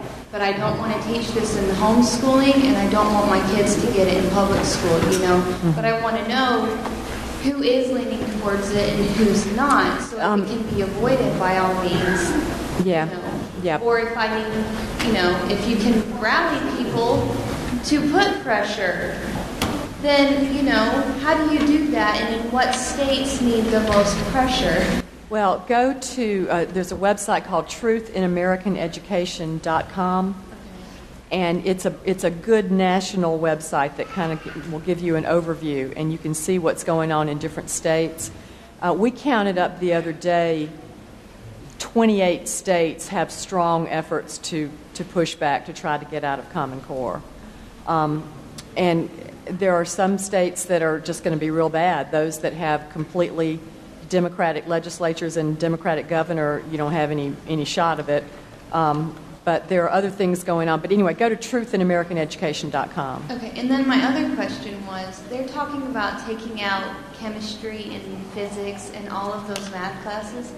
What do they expect college students, how do they expect them to get into college? Because I'm a student in Iowa State, and if you can't do chemistry, you can pack your bags and go home. If you can't do calculus, you can go home. Don't even show up to class. That was a question that puzzled me for a long time. What happens to these kids when they get to college? And then my sister, who works for the University of Georgia, sent me something from the Chronicle of Higher Education. It was a big spread that they did this past summer, and it was about the money that the Gates Foundation is spending to revamp higher education. That as of this summer, they had spent, I think it was $472 million to redo higher education so that it is sort of an outcome-based kind of thing. It's another thing that doesn't really require a lot of academic knowledge, so that the kids, when they come out of Common Core, can go into the colleges, and the colleges are getting a lot of pressure to revamp their courses. Now, it is not true that everybody in the country will be dumbed down this way, because look at the progressive vision. The progressive vision is that most of us will be, but there will be a ruling class. The ruling class, they will get what they need. They will go to the Ivy League schools. They will still, that'll all be fine, but everybody else will be just sort of in this sea of mediocrity. One of our allies in Tennessee called the Sidwell Friends School in Washington, which is where all of the politicians send their kids, and asked if they were doing Common Core, and they said no. And she said, do you have plans to switch to Common Core? And they said no. And that's what's going to happen. It will be the elites that don't have to do it. But in the meantime, especially with federal funding of colleges and universities, the pressure will be enormous for them to gradually dumb things down so that the requirements will match what's coming out of the high schools. Let me say this. I am on a board of a small Christian school in Mecklenburg County, and we have used the Stanford 10 Achievement Test for years. We found out the Stanford 10 Achievement Test is now going to be aligned to Common Core. So our chairman of our board was making phone calls today saying, if you're going to align to Common Core, we're finding another test. And that's what it's going to take. Yeah.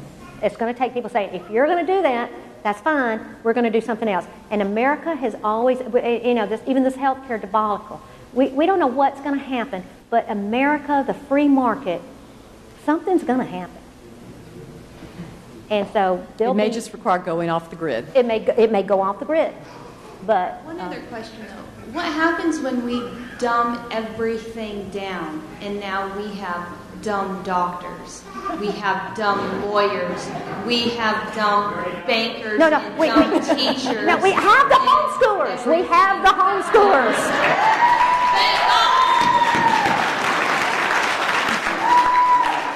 Because I'm a veterinary medicine student, and I don't want to see any dumb doctors out there or dumb vets. There will still be smart doctors, but it'll be for the elites. Look, nobody's going to have a doctor anyway.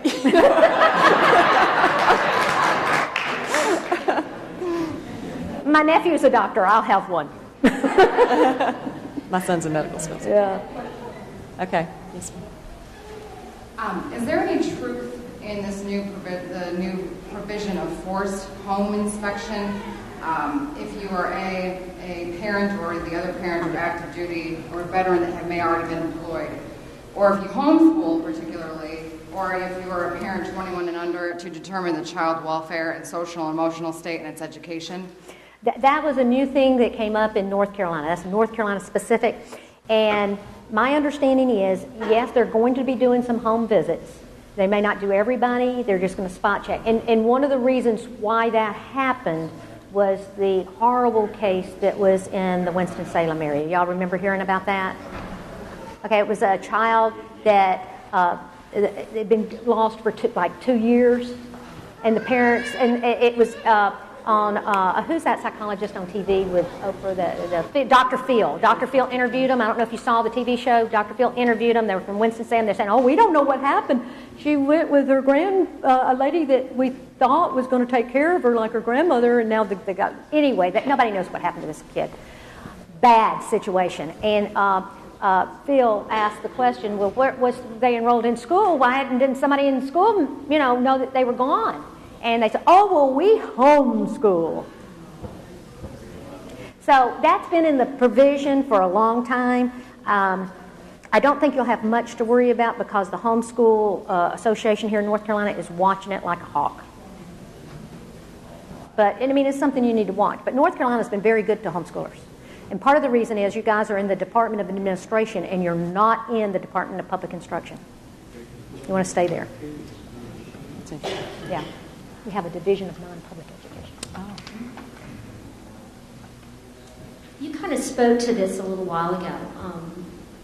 I'm on a school board for a private Christian school in Carter County. A couple of us are here. We're wrestling a little bit because, we've been an academically sound school for a very long time. And we have kids that come in, homeschoolers, not to offend anybody, homeschoolers, public school like, they're a couple grades behind normally when they come and we test them. But now we're wrestling with, are our kids going to be ready to meet the needs if the SAT tests change, the ACT tests, college entrance exams? We're wondering, how do we answer our parents that might be asking questions about that? We're not wanting to go Common Core. Well, then at the same time, we're struggling. You should have a rally like this for all your parents, first of all, and start letting them know what Common Core is. You need to let them know what is really behind Common Core. Because the pressure you're feeling is exactly what they want you to feel. I mean, we're not getting federal money. No. We feel like we don't have to No, do it's it. just pressure. But at the same time, if they say, well, my kid's going to take a college entrance exam and they're not going to know, I want to be able to answer that. You touched on that. Yeah. And you can The only thing you can do frustration. is I understand that is what they're counting on, that you will feel intimidated and bullied into cave. And when people cave, and this is happening in the Catholic schools, and this is something we're worried about and working on with the Catholic schools, they're starting to cave. And we're trying to say, look, everybody has got to stand up and say, no, we are not doing this. The Catholic schools stand strong. If the private Christian schools stand strong, if the homeschoolers stand strong, they will not realign to the Common Core, because they won't. Half the country will be left out. They won't do it. It'll be a bad business decision. Right. And we do the Stand for 10. I mean, we're not. Now I'm going back. Well, my other school board members saying, okay, we got to look at that as well. Yeah, you do. What we're doing, and I talked to a consultant with Iowa, they're doing 2 tests now. They're doing 2 tests. So my chairman of my board today called them and said, why are you not doing 2 tests? So we need to put pressure on, but guess who owns the Stand for 10? Pearson.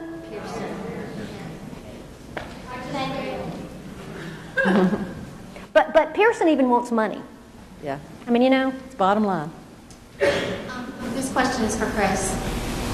I understand that the governor is not with us, and through prior conversations with you, I understand your passion for North Carolina children and excellence in our education system. And I'm wondering if you can give us maybe some idea of what the temperature is in Raleigh regarding this issue, and if you feel that we have a great chance or any chance at all of beating this. Great question. I'm grateful for the opportunity to speak here. I've been trying to be very quiet, especially in the opening remarks, as well as even now. But I'm very alarmed with what's going on. And I wanted you to have the most time as you could with these individuals so you can be informed. And I say that in regard to the temperature. Because while the temperature may be heating up in Raleigh, the heat source is right here. Individual hearts and minds, you all inform yourself, your others, your neighbors, and your loved ones about what's going on. And that temperature will resonate in Raleigh. This study commission that Lindalyn spoke of is where you actually can be heard. And I'm here tonight because as I began to research this issue, as I stepped up and run for the General Assembly last session, I was extremely alarmed about where we were as a state and how we actually got there. And I hope that tonight, these 2 individuals, you've actually heard a little bit of why we're here, and hopefully you're feeling some of that same alarm. And I hope you kind of see that as you inform yourself, there's some important things that James said as well as Lindalyn. When you think about Lindalyn being here for the Locke Foundation, that one of the most important aspects that Locke actually impressed upon our founders was the aspect of crushing individual choice, individual liberty, and how that runs contrary to the grain of mankind and human nature. If you're feeling a lump in your stomach, this is not right, this is against me, I don't have the freedom to choose, this is not. You're feeling that is because of what is actually happening in this nation, this state. It runs against the grain of your very nature. And I say all that to conclude back to the original question, and that is the temperature measure is right here with you all. And I hope that you all will inform yourself, inform others, and actually be a voice in the General Assembly. This study is your platform. And I think we have a wonderful opportunity to ask some questions and begin some constructive dialogue to actually even turn the state in the right direction on behalf of our children, on behalf of our teachers, and actually the best interest of the prosperity of our state as well as the raising nation.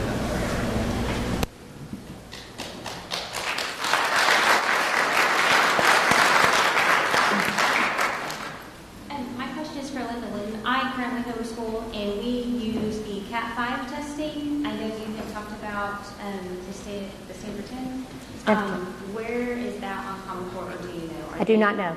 Okay. Is there a website I can look up and see what? You may have to make a phone call. You may have to make a phone call and call them. Okay. And that's probably better anyway. Okay. Let them know what you're thinking. Yeah. Sounds good. All right. Thanks. In some research I had done some months ago, I came across the WISE Summit, which is something they've been doing in Qatar, which is actually a world Common Core, and that's what it looks like it's doing. So have you heard of any of that? How this Common Core is getting ready to tie into a world-mandated Common Core? I'm familiar with that WISE Summit, and I'm not an expert on that. I don't claim to be. I think that there is a lot more out there because there are a lot of people in the country and in the world who have this sort of progressive image of where we need to go, because the idea of the sort of John Dewey progressive sort of thing, which essentially came from the Germans in the 19th century, is that the point of education is not to help the child. The point of education is to help society. So what you do first is you decide on what sort of political and moral and social system you want, and then you create your education to achieve that.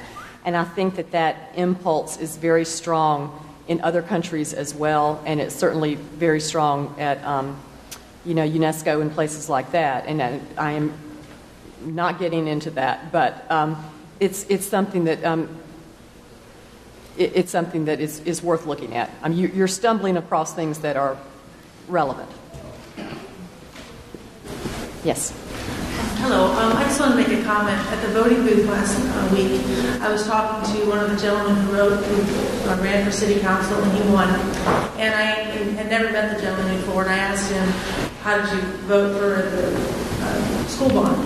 And he said he voted for it. And I said, well, why? And he said, well, I voted for it because we need these schools, and we need all the technology, and we need to implement different programs.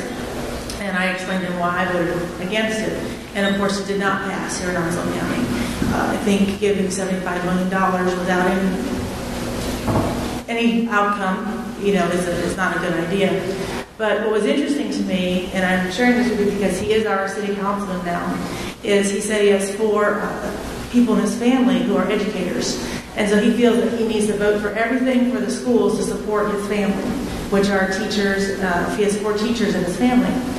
And he said the federal government is mandating a bunch of things for us, Common Core, and so we need to support them even if we don't agree with it. And I looked at him and I said, so you're going to fund something you don't agree with? And he just kind of looked at me and felt like the light did not go on, the connection that if you don't fund it, yes, they have these mandates, but you still don't have to fund it. And so, like he's saying, is the heat is here. And so if our local city council, etc., thinks that they have to fund it just because the government says we have to do it, then that's a problem, And I think the amount of money that is spent on anything is absolutely astronomical. We can't even imagine billions and millions of dollars. And each of us is just kind of mind-boggling at that amount of money. And the idea that each child will be looked at as a conglomerate versus an individual, I have some children who will get to calculus in 12th grade and some who won't. But I don't educate because this is what someone said. I look for each one's strengths, and this is not going to do that. It's not going to bring out their strengths or individuality whatsoever. So just want to let you know, we have new city council members that are here and voting for things that they're not even sure what it is that they're voting for. Or they're against it, but they're still voting for it.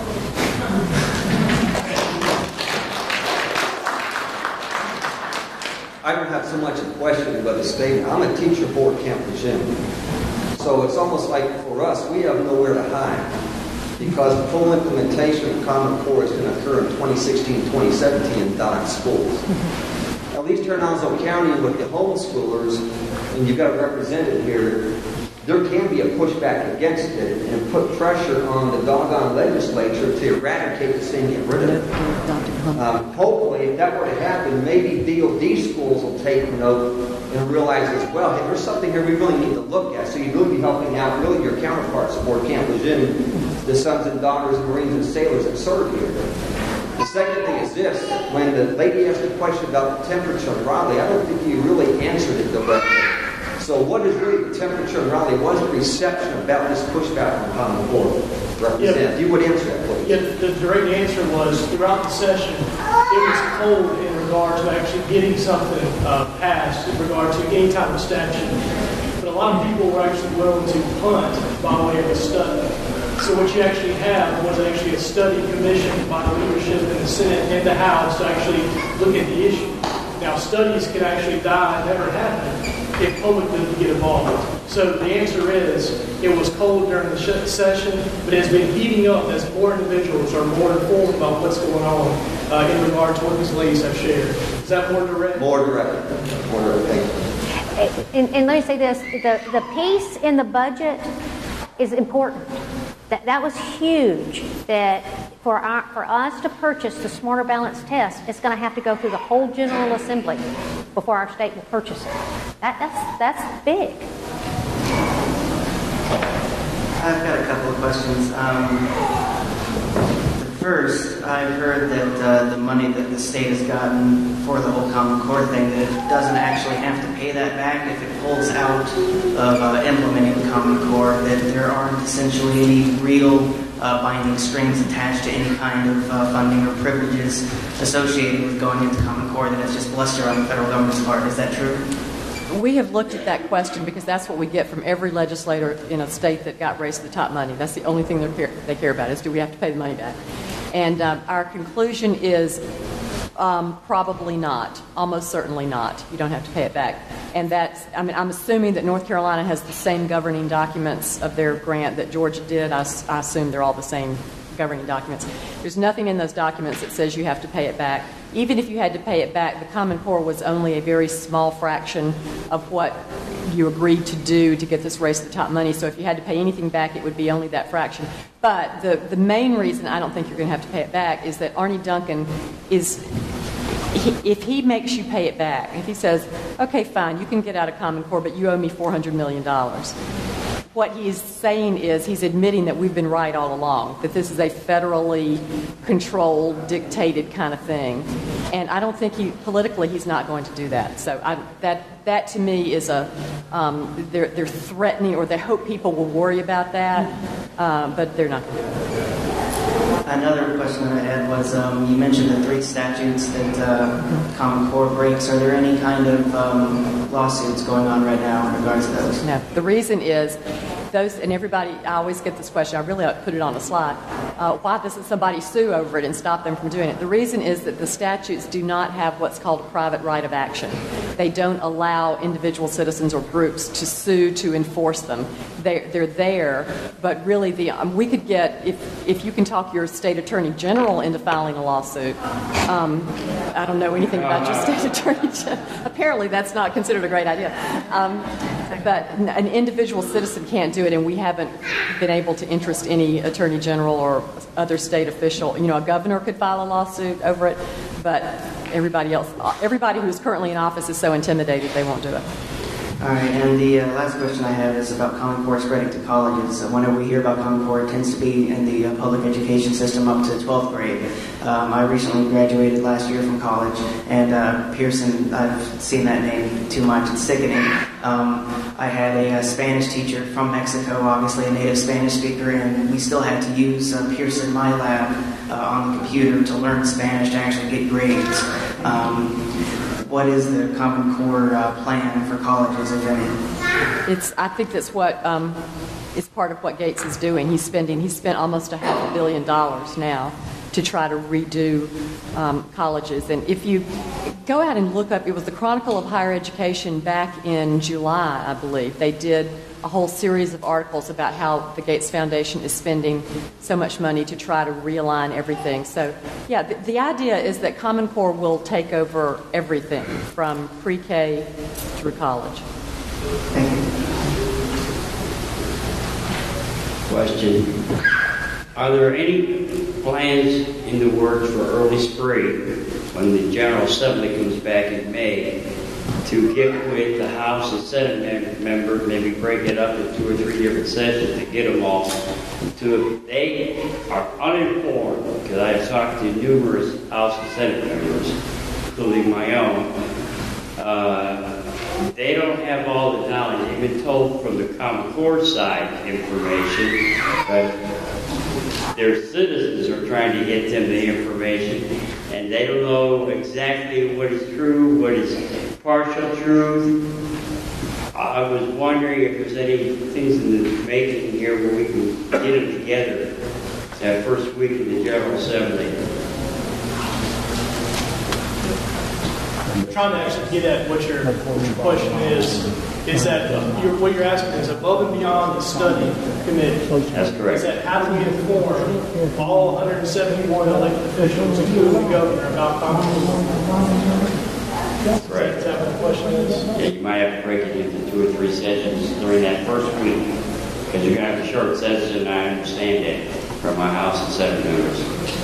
I mean, it's my opinion that the information session by the citizens to your elected officials can actually start immediately. That again, there's no need for anybody to all get together and hold up in one room. Is that by you using your voice, you can inform your legislator exactly what's going on and be heard.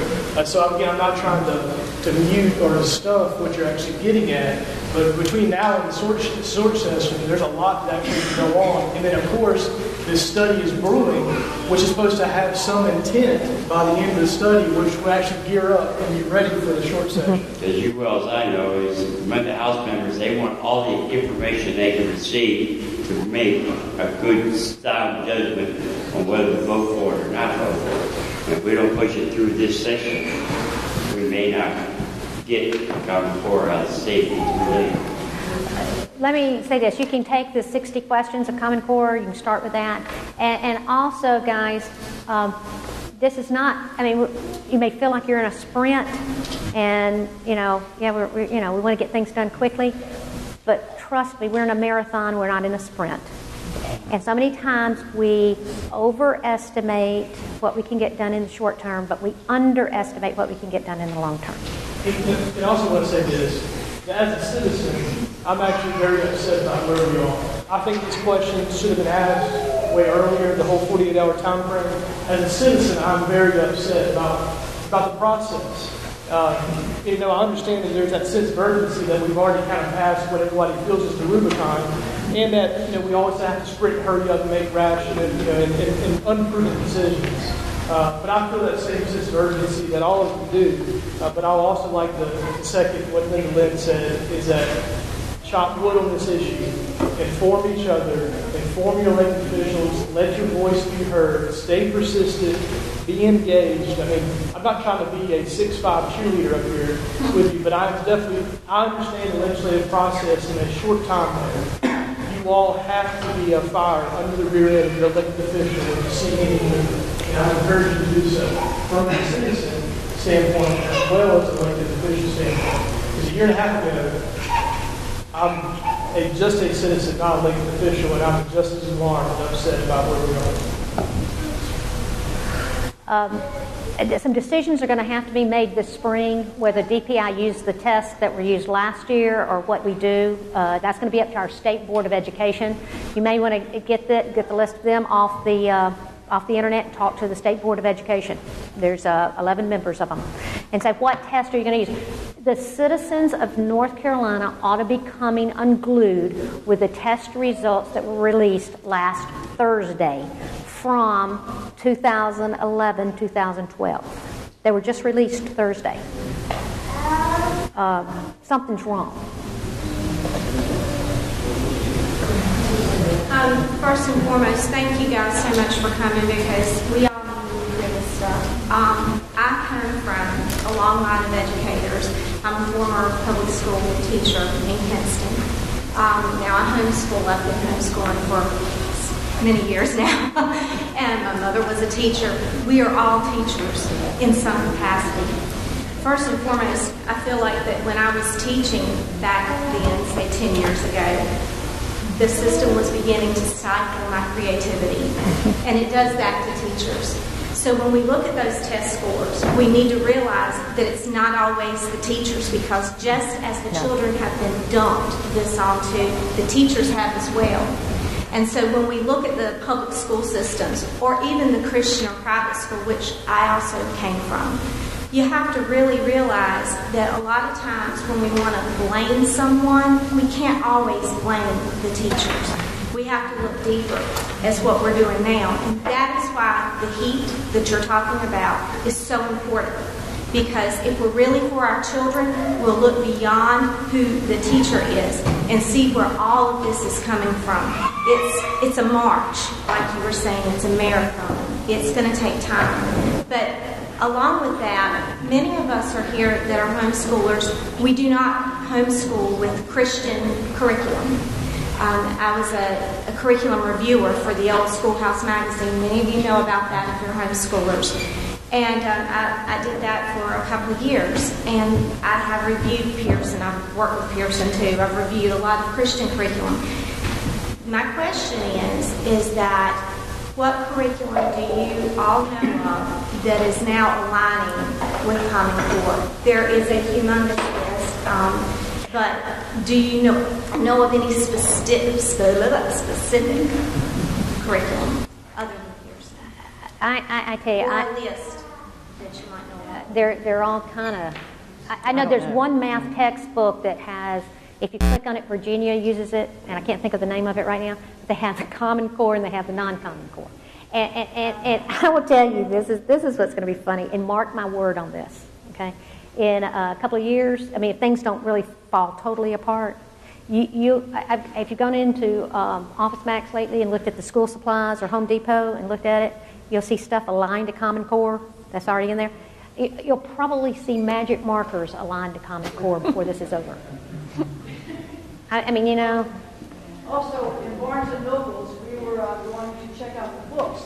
And so we researched it online.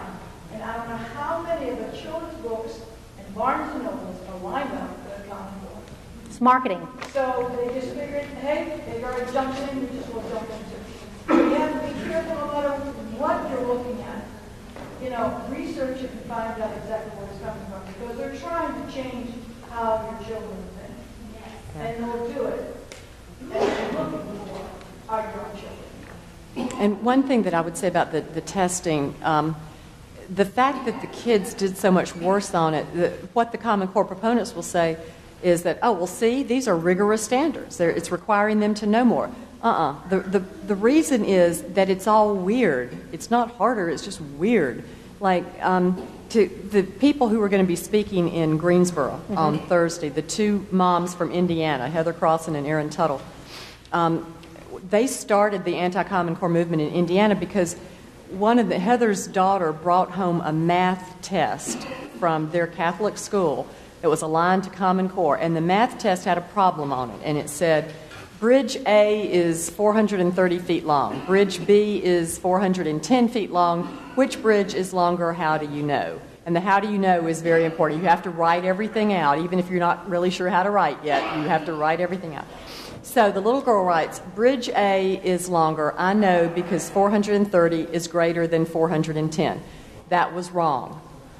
The reason it was wrong was that she didn't do it right. She didn't use the sort of weird way that you start with the hundreds column and you break things down into tens and all of that, and then you write it all out.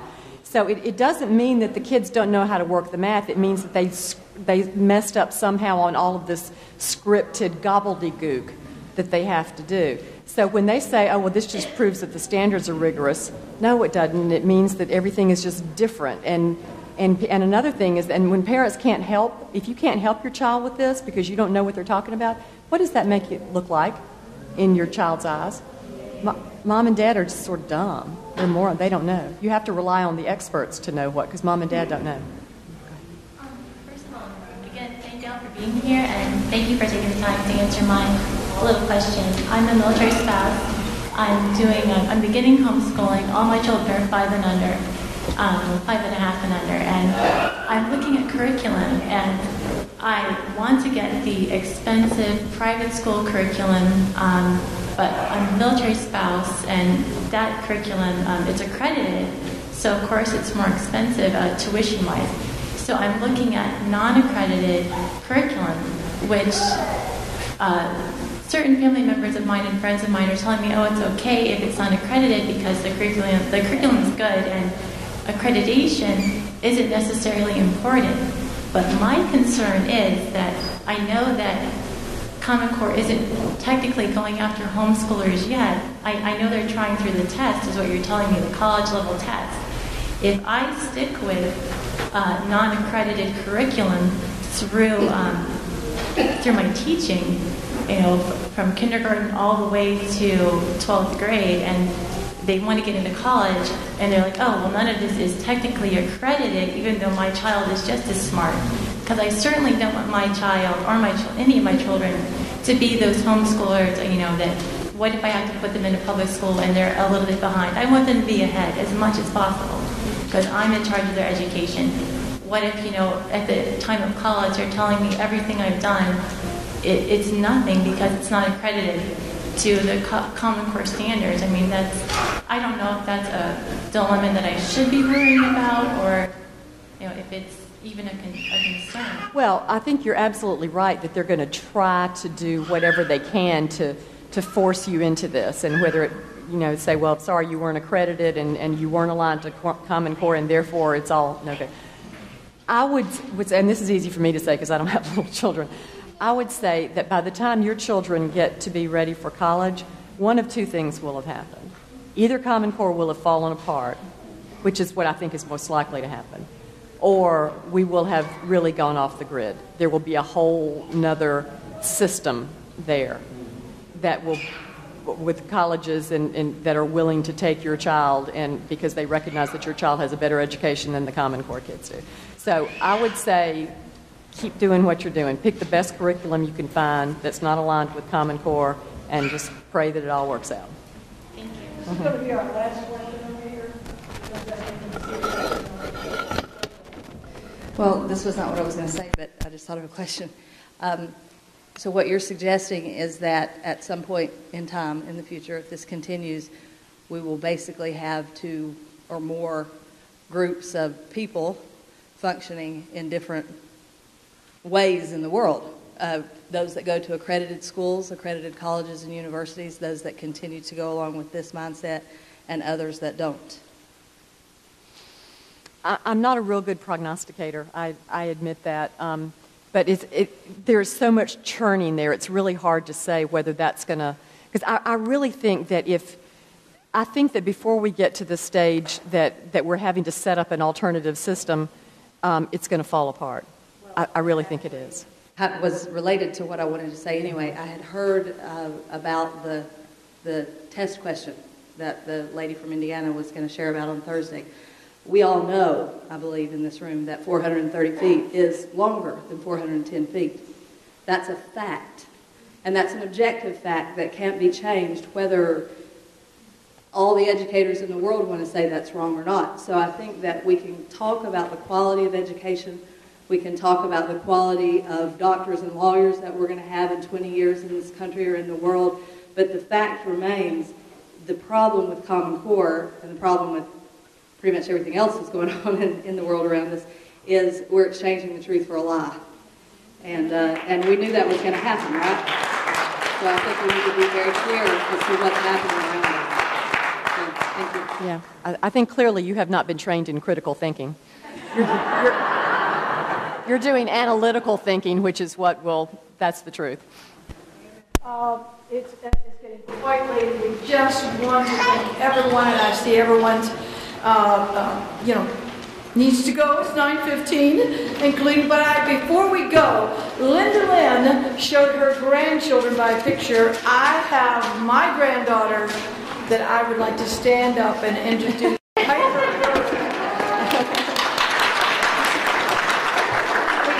have a real granddaughter here, so not just a picture. I'm sorry,